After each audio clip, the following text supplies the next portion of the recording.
How to use WhatsApp Web on your PC. Hey guys, in today's video, I'm going to show you how to use WhatsApp Web on your desktop quickly and easily. So make sure to watch this video till the very end to know how to do it, and let's get started. First, start by opening your favorite web browser on your computer or laptop. Once you are in your web browser, in the address bar, type in web.whatsapp.com and hit enter.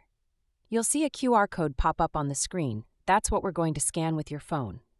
Now grab your smartphone and open the WhatsApp app.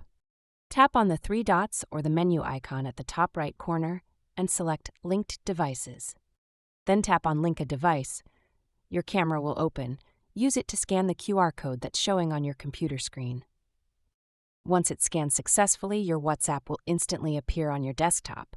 You'll be able to see all your chats and contacts just like you do on your phone.